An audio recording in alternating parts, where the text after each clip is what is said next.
x plus 1 is a factor of x square plus 6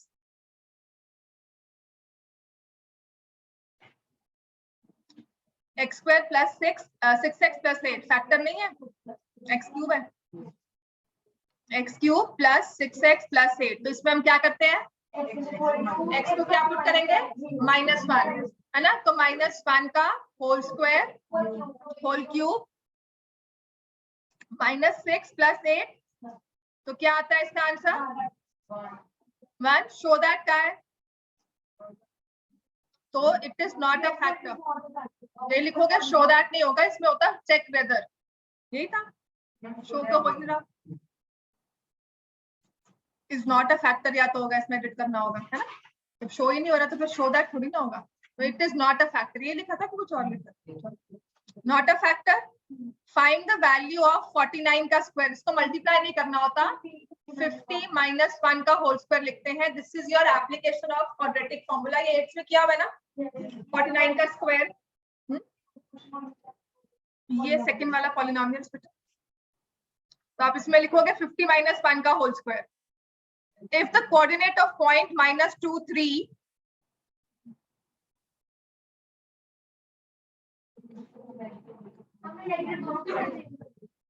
change to negative, coordinate of point -2, 3 change to its negative, then name the quadrant in which the new points lie. तो अगर -2, 3 को negative change किया तो क्या बन जाएगा point 2 -3, और ये कौन से क्वाड्रेंट में लाई करता है, फोर्थ क्वाड्रेंट। क्लियर है इतना।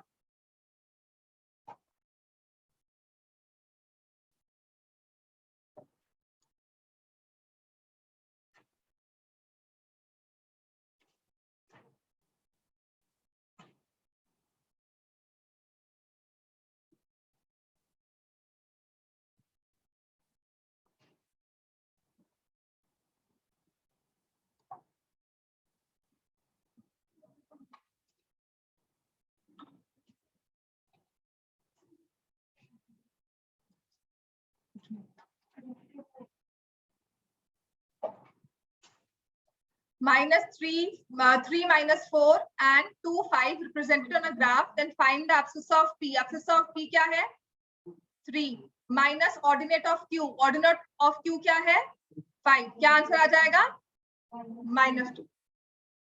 3 minus 5 is, समझ में आ गया ये। x plus 20 and 2x plus 7 form linear pair of angles. Then what is the value of x? Linear pair है तो क्या होगा, सम कितना होगा 180। तो इन दोनों को ऐड करना है, सम is 180, get the answer of x, यही होगा ना। क्वेश्चन नंबर 6 सॉल्व कर सकते हो, करो,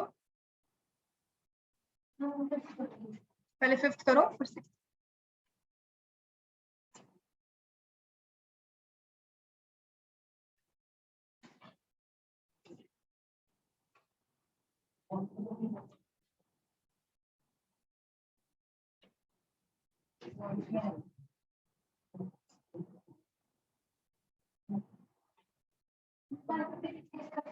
हम्म 153, हाँ अभी भी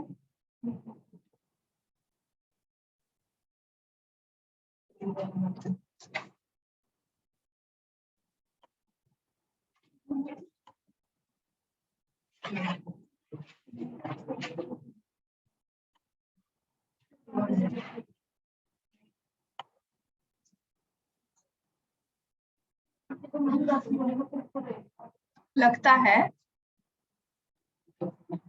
चलो अब तो क्लियर है ना, दिख रहा है ठीक से।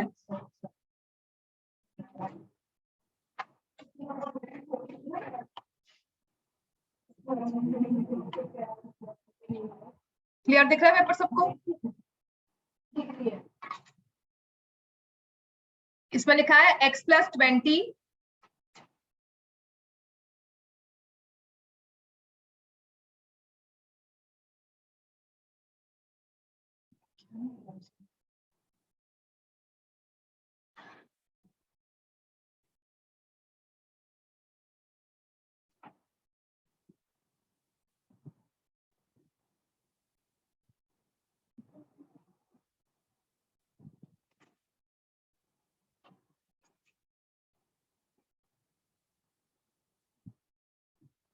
अच्छा इसने अपडेट किया ना।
माइक्रोसॉफ्ट ने अपना बोर्ड बिल्कुल खराब कर दिया, इतना अच्छा बोलता है इसका। हाँ जी एक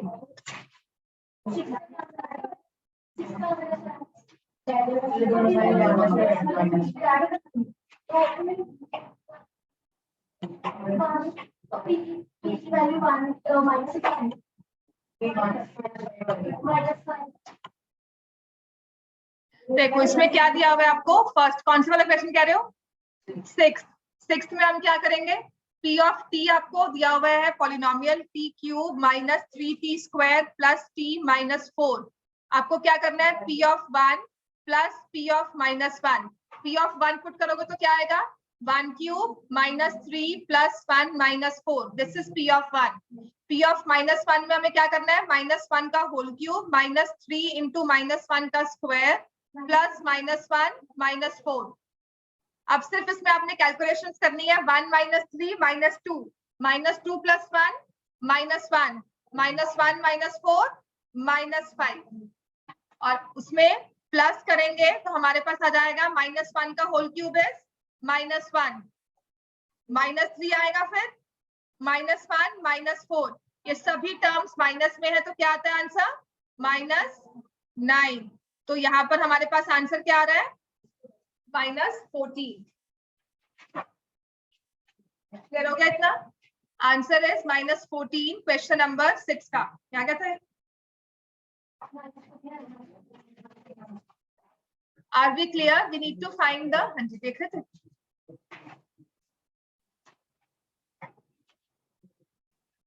ठीक है बच्चे समझ में आ गया?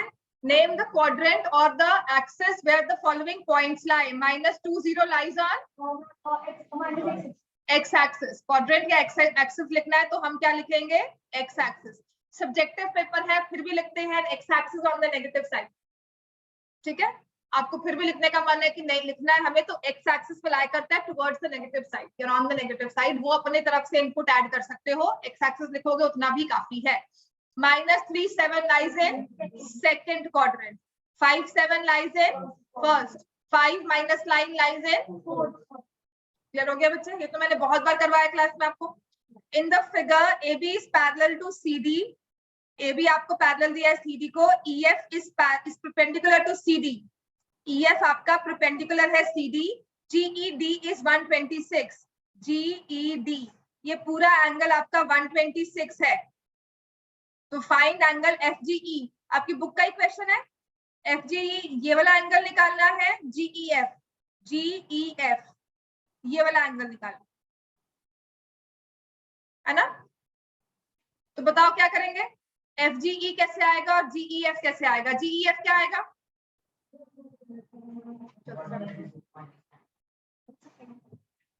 बुक का क्वेश्चन है, मेरा पेपर तो इजी था, क्या उठाया है किसका पेन लेकर जा रहे हो?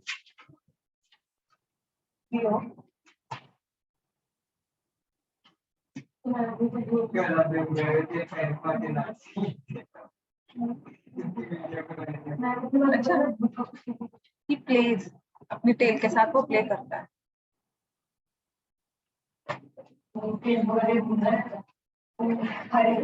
नहीं नहीं, ये प्ले होता है।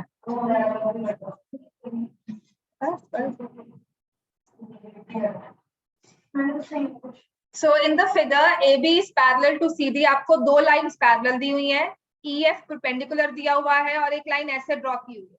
This is your AB, this is CD और ये दिया हुआ है हमें, यहाँ पर दिया है E and this is F, ठीक है, और ये GE दिया हुआ, आपको ये पूरा एंगल दिया हुआ है 126, हाँ जी, और ये दिया हुआ है 90 डिग्री। तो GEF क्या होगा, कितना आ जाएगा GEF? 126 माइनस 90। हाँ जी, ऐसे बोल रहे हो जैसे मैं पता नहीं क्या फारसी लिख रही हूँ यहाँ पर, कि मैं कोई लैटिन फ्रेंच लैंग्वेज लिख रही हूँ जिसको समझ ही नहीं आ रहा मैंने क्या लिखा है। कल तक सब जो है पॉलिनोमियल्स करवा रही थी, सब अच्छे से बोल रहे थे, and I was about to say कि सच में क्लास रिस्पांस देती है कि समझ में आता है तो बोलते हैं सारे, वरना मुझे बोलना पड़ता है हाँ जी क्या आएगा, एंड दे आर लाइक बोल दो मैम। हाँ, तो ये आ गया 126 माइनस 90, 36 आ गया। यू नो दिस क्वेश्चन, ये मैं पेपर इसलिए करवा रही हूँ थोड़ा कॉन्फिडेंस बने कि आता है, ये डीएवी का पेपर है आज का, राइट। इसके बाद आपको कहा है फाइंड एंगल FGE, ये वाला एंगल निकालना है, तो ये कैसे निकालोगे? ये पूरा आपको दिया हुआ है 126, तो ये एंगल कैसे आएगा?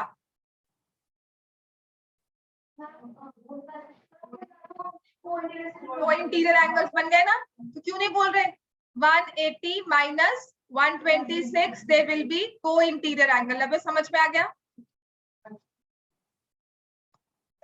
समझ में आया हमें कि नहीं आया?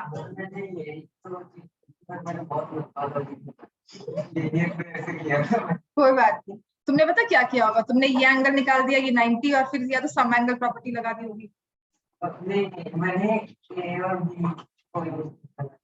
तुमने फिर ये कुछ निकाला होगा, ये 126 है, फिर उसके साथ, हाँ तो बात तो गई है। ऑल्टरनेट इंटीरियर एंगल्स भी कर लो, कोई इंटीरियर एंगल्स अगर नहीं पता है वो भी कर सकते हो। तुमने क्या किया, तुमने कहा सर, तुमने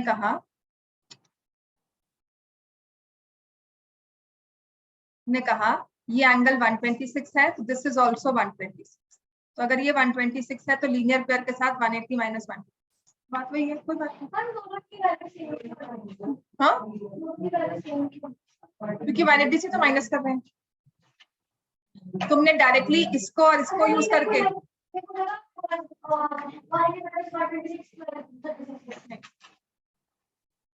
36 नहीं लिखी, ये अलग। समझ में आ गया बच्चे सबको?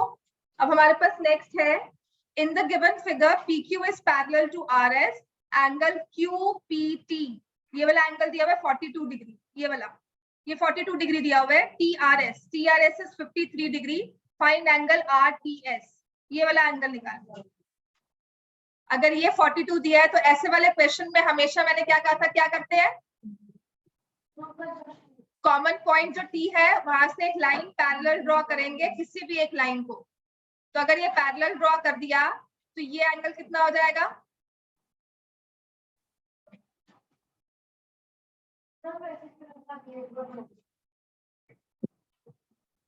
चलो इसको भी, अब आ जाओ, आपको दिया हुआ है कि हमारे पास कुछ ऐसी एक PQ लाइन है, एक ऐसे, और ये R। So this is my PQ, this is R, this is S, और ये आ जाएगा, क्लियर हो गया? यहां से दिस इज 42 डिग्री, ये है 53 डिग्री, ये ऐसा आ गया, यहाँ पे T। आपको कहा है PQ is parallel to RS, ये दोनों लाइंस पैरेलल है, और भी आसान हो जाएगा। उसके बाद है QPT, आपको 42 दिया हुआ है, और TRS आपको 53 दिया हुआ, right. So find angle RTS, ये वाला एंगल निकाल। पहले तो पैरेलल लाइंस कौन सी दी हमें, PQ और RS। PQ RS किसी एक लाइन के साथ कनेक्टेड है, कौन सी वाली? पीएस। पीएस क्या बन गई उसकी? तो अगर ये दो लाइंस पैरेलल है और पीएस उसकी ट्रांसवर्सल है तो हम क्या कर सकते हैं? ये 42 डिग्री है तो क्या लेंगे? Another angle which is 42 degree. कौन सा आएगा? TSR। ये वाला एंगल आ जाएगा 42। तो क्या बोलेंगे इसे हम? Alternate interior angles. इस लॉजिक से मैं लेकर आ गई 42 डिग्री। तो क्या आप ये वाला एंगल निकाल सकते हैं? एंगल सम प्रॉपर्टी समझ में आ गया। 180 माइनस 53 माइनस 42। अगर आप लाइन पैरेलल भी ड्रॉ करते हो थोड़ा लंबा हो जाएगा। ये 42 लिया, then you will take this angle. ठीक हो गया। फिर आप इसको और इसको पैरेलल ले रहे हो, ये ट्रांसवर्सल थोड़ी सी चली जाएगी, ये एंगल आ जाएगा, ये दोनों फिर आप हो सकता है, पर ये वाला ज्यादा इजी है। हाँ बहुत इजी है, 2 स्टेप्स में आंसर आता है। अगर किया है कोई बात नहीं, आंसर आपका वो कहना चाहिए जो इसमें आता है, which is 180 minus 53 minus 42, 95 minus करना है, 75 आंसर आता है। 75 ही आएगा। 90 में से 180 में से 95 माइनस किया 75। 180 में से 95 माइनस किया है तो क्या? 185। तो कुछ नहीं, क्लियर हो गया। Answer will be 85। यही आया था, पता नहीं। Question number 10 straight from your book. Question number 11, question number 12, ये 3 क्वेश्चंस कर लो। ठीक है, इसके बाद मैं आपको पॉलिनोमियल्स करवाती हूँ, जहां पर हमने कल स्टॉप किया था वहीं पर।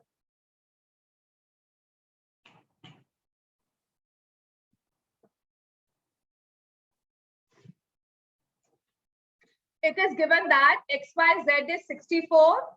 XY is produced to a point P. Draw the figure for the given information. If ray YQ bisects angle ZYP. आपको कोई एंगल XYZ दिया हुआ है which is equal to 64 degree. अब क्योंकि ये हमारा एक्यूट एंगल है तो कुछ आप ऐसे ड्रॉ करोगे। XY is produced to a point P. ये पॉइंट P पर प्रोड्यूस हुआ। Draw the figure for the given information. रे YQ, Y से स्टार्ट हो रही है, रे YQ बाइसेक्ट्स एंगल ZYP। आपका ये एंगल और ये एंगल दोनों सेम है। क्लियर हो गया। ये एंगल आपको दिया हुआ है 64 degree. Find angle XYQ and reflex of angle QYP। Book का क्वेश्चन है, आपकी काम है। 6 बजे, 6 बजे। ठीक है,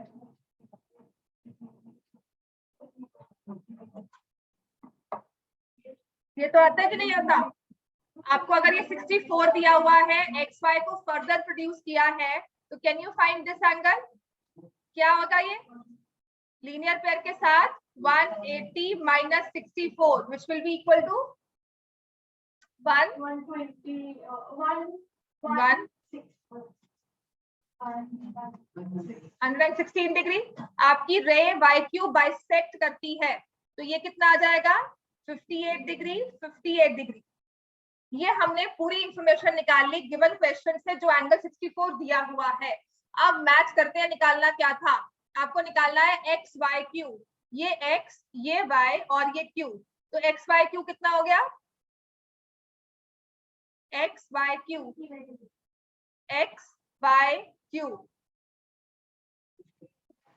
64 प्लस 58। तुम ध्यान रखो, तुम बहुत सिली मिस्टेक्स करती हो सच में, जल्दी मत किया करो। ठीक है, एक सच में एडवाइस देती हूँ, आगे पेपर्स के लिए भी जल्दी मत करना, आराम से करो। तुम्हारा पेपर कभी छूटेगा नहीं, तुम्हें आता सब कुछ होगा, बट डोंट हरी, जल्दी नहीं करना। एक वो अपने अंदर से हटा दो, ठीक है? तुम्हारे फुल मार्क्स आ जाएंगे आराम से।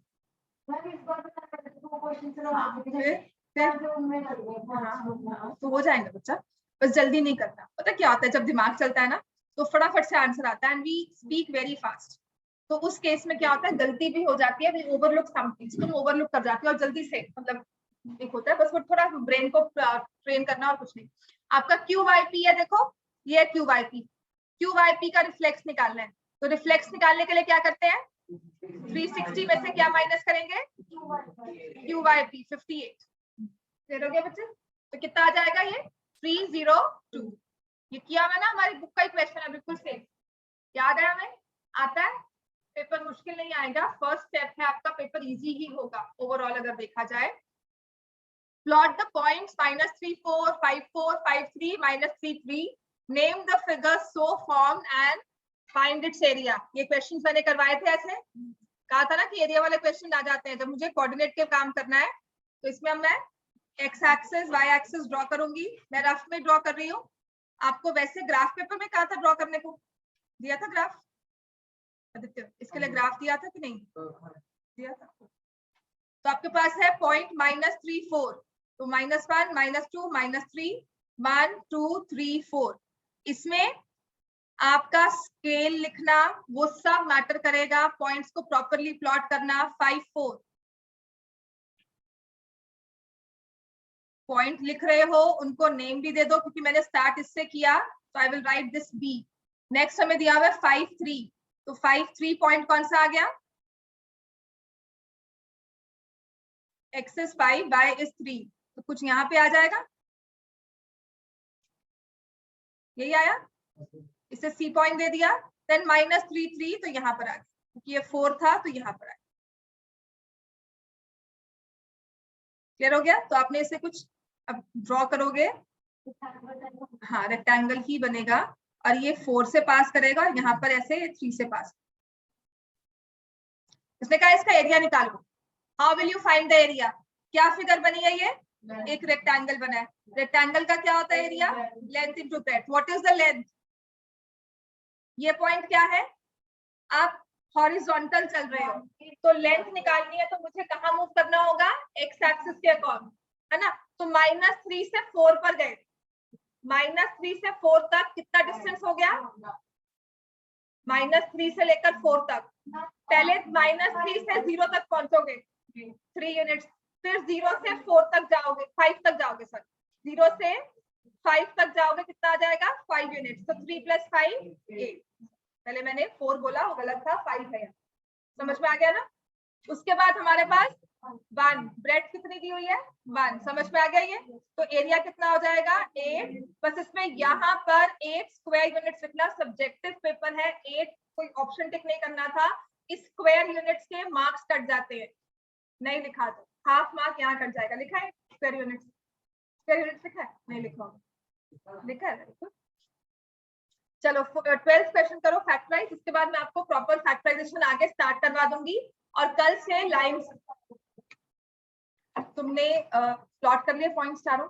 उसके बाद आपको इसका एरिया निकालना, जो आपकी ये फिगर बनी ना, आप इसे अप्रोक्सीमेटली चेक करोगे तो ये आपकी एक रेक्टेंगल बनी, रेक्टेंगल का एरिया निकालना, लेंथ इनटू ब्रेड्थ।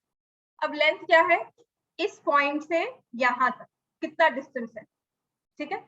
जो हमारे नेगेटिव नंबर्स होते हैं, जब हम किसी फिगर को प्लॉट करते हैं तो नेगेटिव चीज हमें सिर्फ उसकी पोजीशन बताती है। क्लियर हो गया? तो इसका मतलब मैं -3 पर यहाँ खड़ी हूँ, और यहाँ पर +5 तक, -3 से +5 तक जाना है, कितने स्टेप्स लगेंगे। यू आर बेसमेंट में -3 पर हो, तुम्हें 5th फ्लोर पे जाना है, तुमने कितनी फ्लोर्स लगाई 8, समझ में आ गया ना। -3 से पहले 0 पे आई, ग्राउंड फ्लोर, फिर उसके बाद ऊपर 5 पे, तो तुम्हारी 8 फ्लोर्स हो गई। अब अगर ब्रेड्थ देखोगी तो तुम यहाँ 4 पे हो और यहाँ पे 3, यहाँ पे डिस्टेंस 4 था बाय एक्सिस का, और ये 3, तो ये परपेंडिकुलर डिस्टेंस कितना हो गया 1, तो आपने 1 लिखा। Area is 8 square. Are we clear? चलो 12th क्वेश्चन करना है अब आपने, फैक्टराइजेशन इजी आई है ना। 13th मैंने आपको करवाया नहीं, 14th आपकी थ्योरम ही है। इसके बाद मैं फैक्टराइजेशन का जितना कल करवाया था उतना थोड़ा सा आगे और करवाऊंगी। अब मैं अपनी फैक्टराइजेशन पॉलिनोमियल्स को थोड़ा इजी वे में आगे लेकर जाऊं। क्लियर हो गया इतना? तो हमारे पास है 5x² + y² + 18z² -2√5xy + 6√2yz + 6√10 ZX।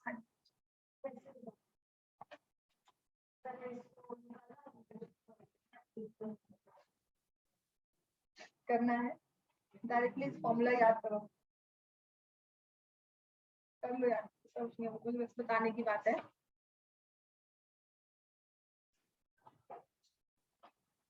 तो अब इसमें हम क्या लिखेंगे, यहाँ पर मुझे 5 दिख रहा है, कौन सा फॉर्मूला बन रहा है वैसे देखो फॉर्मूला की लिस्ट में, a plus B plus C whole square बन रहा है।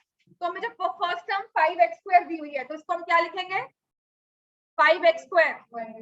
तो 5 को अगर मुझे स्क्वायर फॉर्म में लिखना है तो हम क्या लिखेंगे, square root of 5 into x का होल स्क्वायर। बाय स्क्वायर को क्या लिखेंगे, y का होल स्क्वायर।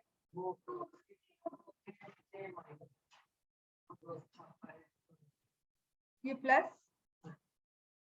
नहीं है, माइनस है।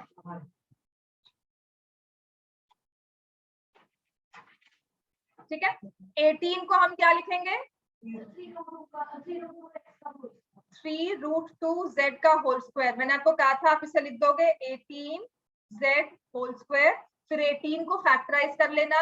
18 को आप लिखोगे 3 इंटू 3 इंटू 2, 3 बाहर निकल गया, √2 अंदर रह गया, z का स्क्वायर। अब हमें क्या करना है, कुछ टर्म्स माइनस में है कुछ प्लस में है, तो जो माइनस वाली टर्म है वो कौन सी है, एक्स वाई और वाई जेड। तो इसमें क्या कॉमन है, वाई, तो वाई किसके माइनस साइन किस में आएगा, वाई। अच्छा अगर वो होता कि सिर्फ इसमें माइनस है यहाँ प्लस है तब क्या करते,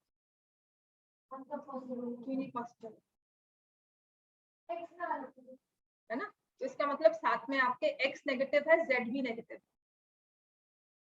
होता,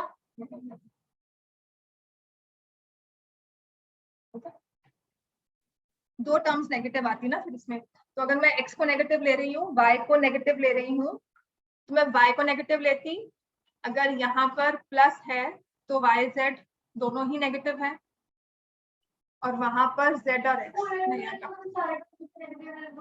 बेटा, पर ओवरऑल तो प्लस आएगा ना, ओवरऑल तो प्लस, सब में प्लस आना चाहिए ना। चलो यहाँ से अब आएंगे तो हम लिखेंगे 2 into √5x into -5 minus 2 into y into -5 sorry 2 into -y into 3√2z plus, ये प्लस होगा यहाँ माइनस लिखती हूँ, plus 2 into √5x into 3√5 into 3√2z। तो जब इसको सॉल्व करेंगे ये फाइनली बनकर आएगा √x minus y plus 3√2z का होल स्क्वायर।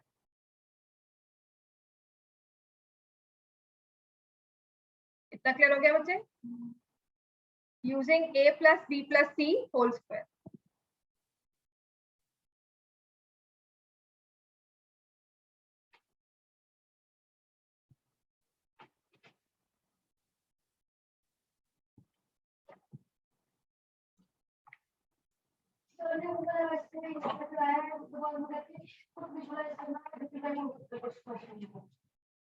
वो डिपेंड करता है, फॉर्मूला याद करो, वैसे भी फॉर्मूला की डेरिवेशन वही है ना है।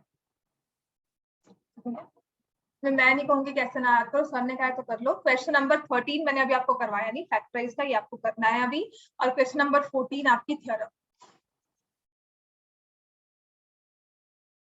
क्लियर हो गया बच्चे सबको, vertically opposite angle so formed are equal, जैसा है ना, if two lines intersect each other then the pair of vertically opposite angles so formed are equal, ये प्रूव करना है, तो ये तो हमें समझ में आता है। हाँ थ्योरम 6.5। चल अब हमें करना है फैक्टराइज। सबसे पहले तो लिखो सारे फॉर्मूलाज, चलो स्टार्ट करो।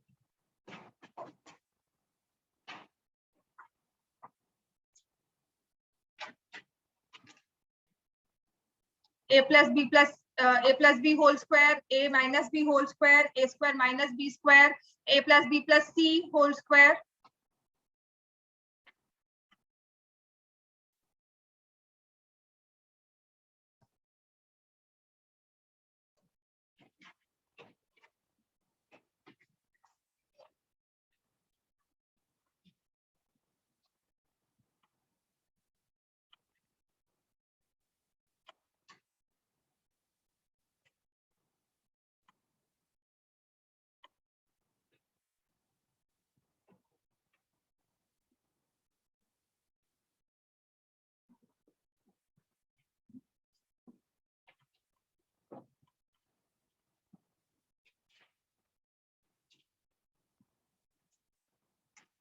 a plus b whole square, a minus b whole square, a square minus b square, then a plus b plus c का whole square, then x plus a into x plus b, then you have a plus b का whole cube, a minus b का whole cube, a cube plus b cube, a cube minus b.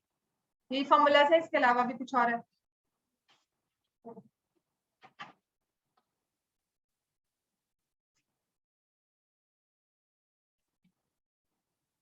ठीक है, आगे करवाने की जगह ना पिछले वाले क्वेश्चन की प्रैक्टिस करवा लो। वो हमने कब तक फॉर्मूला किया है सारे, इसी पर हम प्रैक्टिस कर लेते हैं। दिया हुआ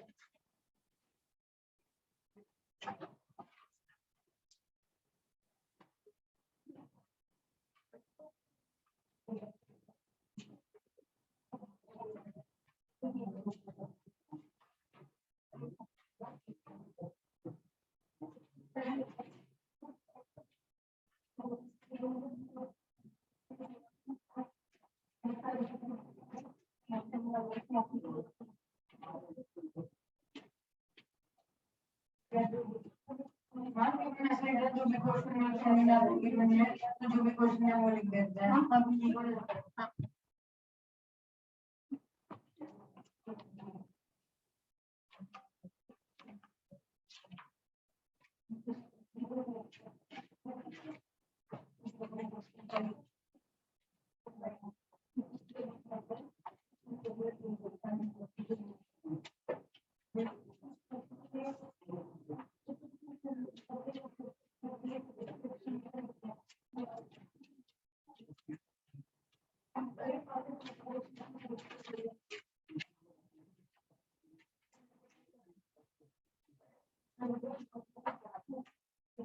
चलो समझ में आ गया बच्चे? इतना लिख लिया आपने फॉर्मूला सारे?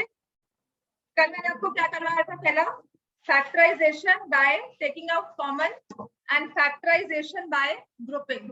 ठीक है, तो ग्रुपिंग के कुछ क्वेश्चन और रिवाइज करवा लेती हूँ। कल लास्ट क्वेश्चन मैंने कौन सा करवाया था आपको?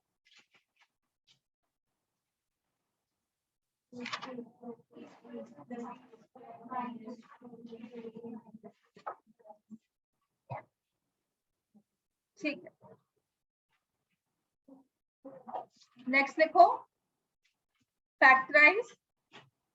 अगर आपके पास ये दिया हो factorise 3ax minus 6ay minus 8by plus 4bx, factorise करना है इसे, तो आप स्टार्टिंग पॉइंट क्या लो?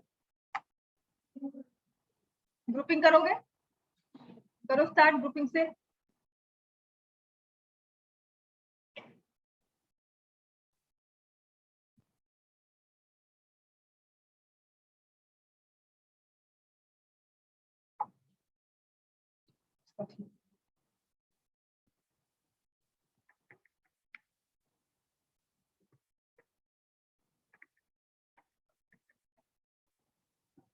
बस इसी पे प्रैक्टिस करवाऊंगी क्योंकि अब बच्चे थोड़े से ऑफ एंड ऑन आएंगे ना, उनके पेपर्स हैं, तो कोशिश करती हूँ मैं आपको ना वो नहीं करूंगी, आगे काम नहीं करवाऊंगी। अब मैं पिछले रिवीजन ही करवाती हूँ लाइन्स एंड एंगल्स, बिकॉज आपका टेस्ट है, सबका टेस्ट है ना लाइन्स एंड एंगल्स का, जिनका भी अब पेपर है लाइन्स एंड एंगल्स का टेस्ट है ना, जिनका भी पेपर है अभी मई में, है ना? हाँ, तो lines and angles, number system और कोऑर्डिनेट, ये और एक 12th चैप्टर हिडॉन्स फार्मूला। जून है ना बीच में, मई की बात करो। ठीक है, मैं अभी इमीडिएट है ना, एक हफ्ते में पेपर है जिसका, तो रिविजन करवा देती हूँ, आगे हम नहीं बढ़ते। तो इसमें हमने क्या किया, ये दो टीम्स, इनको ग्रुप बना दिया। यहाँ पे मैंने क्या कॉमन लेना है? 3a, क्या बच जाएगा? x माइनस 2y, और यहाँ से क्या कॉमन लिया? 4b, ये क्या बच गया यहाँ पर? 2y माइनस x, यहाँ पे माइनस बाहर लिया ना बच्चे, तो यहाँ पर अंदर भी प्लस की जगह क्या आ जाएगा? माइनस, क्योंकि अगर आप माइनस 4b को माइनस x से मल्टीप्लाई करोगे तब 4bx आएगा। क्लियर हो गया? लेकिन मुझे चाहिए किस फॉर्म में? x माइनस 2y, इस फॉर्म में चाहिए। यहाँ पर क्या दिया हुआ? 2y minus x। तो ऐसे केस में हम क्या कहते हैं कि माइनस को कॉमन लिया, यहाँ मैंने बना दिया x minus 2y taking minus common, तो इस 4b का साइन चेंज हो गया और क्या बन गया? Plus 4b। ये चीज समझ में आती है हमें सबको? Have we understood? मैंने -1 कॉमन ले लिया। अस्मी समझ में आ गया? ये x माइनस 2y लिया, -4b था, बड़ी ब्रैकेट लेकर मैंने -1 कॉमन लेकर x माइनस 2y कर दिया। ये -1 मल्टीप्लाई हुआ -4b से और बन गया +4b। यूजुअली x को पहले लिखते हो। नहीं, ये वाला कौन सा? ये वाला? हाँ कर सकते, हाँ कोई बात नहीं, कर सकते हो, नहीं भी कर सकते हो, एक ही बात है, ठीक है। एंड सेकंड थिंग, आपने x माइनस 2y क्यों नहीं लिया? y 2y माइनस x ही क्यों किया? इसको 2y माइनस x क्यों नहीं कर दिया? मैंने x माइनस 2y में ही क्यों चेंज किया? पहली बात तो x को यूजुअली बिकॉज x है तो उसको पहला वेरिएबल मानकर हम उसको प्लस में लिखते हैं। प्लस हमारा स्टार्टिंग 3a से है तो यहाँ माइनस नहीं लगाएंगे, लीडिंग में माइनस नहीं लगाते, हम जो बाकी वाले वेरिएबल होते हैं उसमें माइनस लगाते हैं। तो इसमें कोई ऐसा रूल नहीं है कि ऐसा क्यों किया, तो आप वैसे भी दूसरी वाली टर्म भी कर सकते हो, बट दिस इज समथिंग जो सब करेंगे, टीचर्स भी, किसी और बच्चे को भी कहोगे। हाँ क्या किया तुमने? किसी और की ग्रुपिंग की होगी, 4b को ले लिया, वही तो कह रही हूँ ना, वो भी कर सकते हो। ग्रुपिंग है क्योंकि ग्रुपिंग में क्या है, आपकी मल्टीप्लिकेशन तो इससे होनी ही है ना। देखो 3a की x से और 4b की x से मल्टीप्लिकेशन तो होनी है, तुमने इन दोनों को लेकर फिर कॉमन ले लिया, बात वही है, ठीक है। मैं कह रही हूँ कि तुमने 3a को मल्टीप्लाई किया x माइनस y से, 4b को मल्टीप्लाई किया -4y को, 4b को 2y माइनस x, तो तुम कह रहे हो मैंने x को मल्टीप्लाई किया 3a प्लस 4b से और -2y को मल्टीप्लाई किया 3a प्लस, बात एक क्लियर हो गया बच्चे? ये माइनस वाली चीज है, जब आप कॉमन लेते हो ये चीज समझनी बहुत जरूरी है। अगर आपको ये चीज समझ में आती है ना, तब आपका क्वेश्चन गलत नहीं है। समझ में आ गया? नेक्स्ट लिखो। अब ऐसे ही है हमारे पास ab square plus a minus 1 into b minus 1।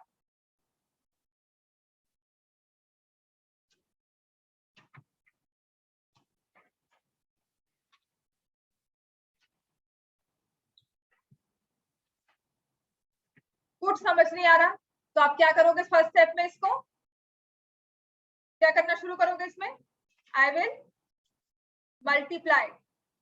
जब कुछ समझ नहीं आ रहा है तो I will go and multiply ab square plus ab minus b minus 1। इतना क्लियर हो गया? ठीक है ना।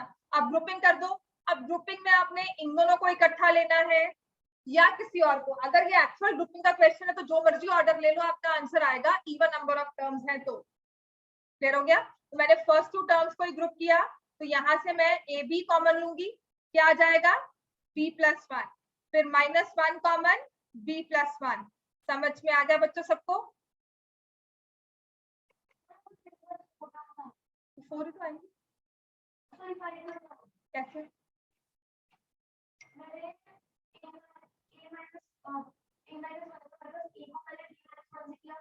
b माइनस 1 ब्रैकेट्स में नहीं है, एक तो ये अकेला b है, ये एक टर्म है।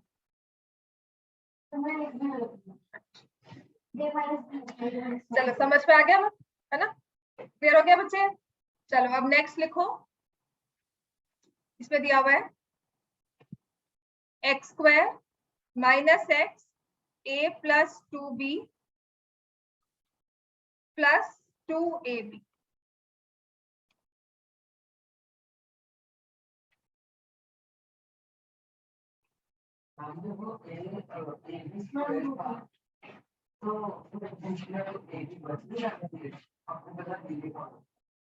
क्या था? A B square plus A B minus B, है ना, माइनस, यही था ना। इसमें तुमने A B common, A B square को ए बी से डिवाइड करो, क्या बचा? बी। फिर ए बी को ए बी से डिवाइड करो, क्या बचा? हाँ क्या क्या समझ में आया? तुमने क्वेश्चन को गलत लिखा है, पहले क्वेश्चन को सही लिख लो, तो फिर मल्टीप्लाई करो पहले तो, ठीक है। तो आपने लिखना है A B square plus A B minus B minus 1, इतना लिख लिया बच्चे? मल्टीप्लाई करके आए ना, ए को बी से, -1 को बी से। नहीं बच्चे b माइनस वन नहीं, मैंने आपको क्वेश्चन लिखवाया था A B square minus a minus one plus a minus one into B minus, तो आपकी टर्म ये राइट। जैसे कि अब नेक्स्ट वाला क्वेश्चन है, तो जब तुमने इसको सॉल्व किया तो अब तुम करोगी A B square plus A B minus B minus one, इनको इकट्ठा किया, इनको ए बी, हाँ बिल्कुल नहीं, जैसे अब यहाँ पर है ये x पहले दिया हुआ है, उसने क्या किया b को बाद में दे दिया, अगर ऐसा लिखा होता ना तो आपको कंफ्यूजन नहीं, समझ में आ गया। तो इसमें मतलब प्रूव होता है order of factors is not important, 3 into 4 will give the same result as 4 into 3। तो यहाँ से आ जाएगा ये X square minus A X minus 2bx plus 2ab, यही आता है, इसके अलावा कुछ और नहीं।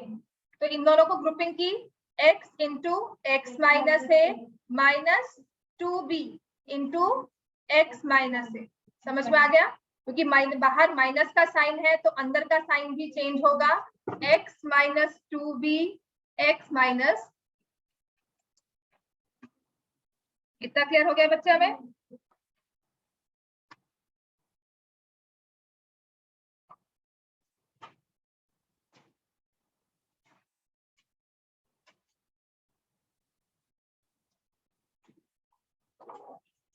एक सानवी का पेपर भी आ गया।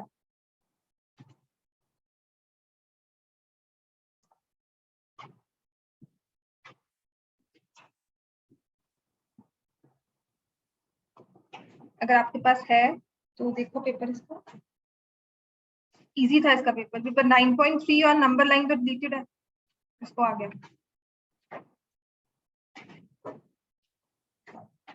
चलो समझ में आ गया ये हमें। नेक्स्ट क्वेश्चन लिखो,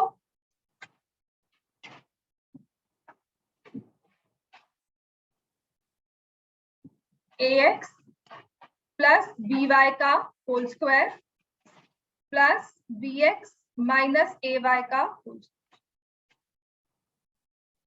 इसमें क्या करेंगे?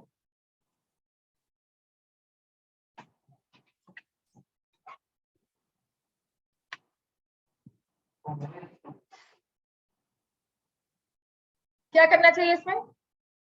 पहले हमें कुछ समझ नहीं आ रहा, how will you take out common, तो इसमें पहले मैं क्या करूंगी, स्क्वायर्स को ओपन करूंगी, a plus B whole square या X plus Y whole square का फॉर्मूला लगाते हैं ना, पहले वो लगाएंगे। तो क्या आएगा इस केस में, a square x square plus b square Y square plus 2ax into B y plus b square x square plus a square Y square minus 2abxy, यही आ जाएगा। तो आपकी ये टर्म और ये टर्म कैंसिल हो गई, इतना समझ में आ गया, plus 2abxy minus 2abxy cancel हो जाएगी, क्लियर है इतना।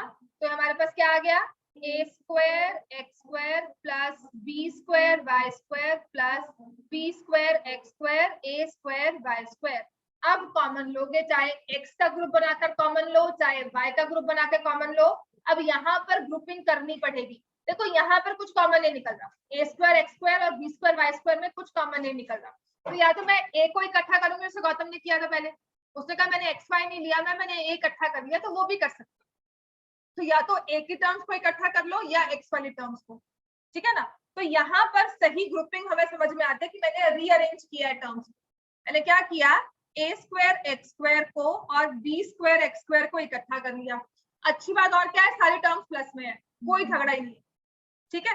तो कभी कभी क्या होता है, क्वेश्चन में कुछ समझ नहीं आ रहा कि क्या करें, हम क्या करें, तो कुछ तो स्टार्ट करो, स्क्वायर है तो स्क्वायर्स को ओपन करके ही देख लो, यू आर स्ट्रक समवेयर, कुछ समझ नहीं आ रहा है तो आई विल एडवाइज, यार स्क्वायर लग रहा है उसको ओपन करके देखो, कुछ बन जाए, एक स्टेप ही बन जाएगा हमारा, समझ में आ गया।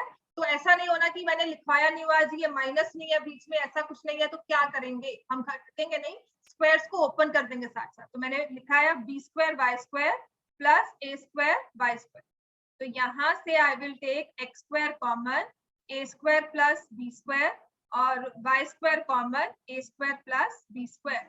So now this will come as x square plus y square into a square plus b square. इतना क्लियर हो गया? चलो अब एक लास्ट क्वेश्चन है, इसी का फर्दर एक्सटेंशन ग्रुपिंग में, जब हमारे पास 6 टर्म्स आ जाए। इससे बड़ा क्वेश्चन नहीं आएगा, है ना, पेपर में हमें पेपर भी करना है, सिर्फ ग्रुपिंग थोड़ी करनी है कि 8 टर्म दे देंगे।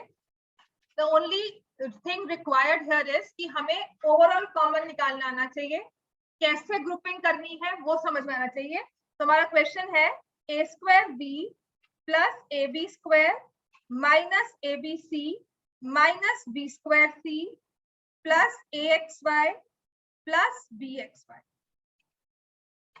6 टर्म्स है, मैंने कहा था ना ग्रुपिंग जब भी होती है तो इवन नंबर ऑफ टर्म्स है, क्योंकि दो का ग्रुप तो बनाओगे ना, 3 का भी बनाओगे तो आपके 2 ग्रुप तो बनने चाहिए, तभी फिर कॉमन लेंगे। समझ में आ गया? अब 9 टर्म्स होने से रही कि 3 के हमने 3 ग्रुप बना लिए, फिर उसके बाद सॉल्व हुआ। क्वेश्चन को अगर हमने सॉल्वेबल रखना है, वही मैंने कहा 9th के बच्चे हो, साइंटिस्ट तो होनी हो कि कोई नया आपको फॉर्मूला बनाकर लिख कर देना होगा। 4 टर्म्स भी कैसे लोगे, फिर दूसरे का ग्रुप नहीं बनेगा। एक में तुमने 4 रख लिया, दूसरे में 2 है, कॉमन थ्रू आउट जब निकलेगा तो नहीं होगा ना। हाँ, तो इसमें 2 का ग्रुप लेना है, तो मैं पहले इसी से स्टार्ट करती हूँ, जिस ऑर्डर में दिया होता है ना पहले उसी से स्टार्ट करते हैं। तो फर्स्ट में मैं क्या कॉमन लूंगी, ए बी कॉमन लिया तो क्या आ जाएगा मेरे पास अंदर, ए प्लस बी। नेक्स्ट में क्या कॉमन लिया, B C minus B C, तो नेक्स्ट के अंदर क्या आ जाएगा, A minus B A plus B, बाहर माइनस है प्लस बी हो गया। समझ में आ गया सबको?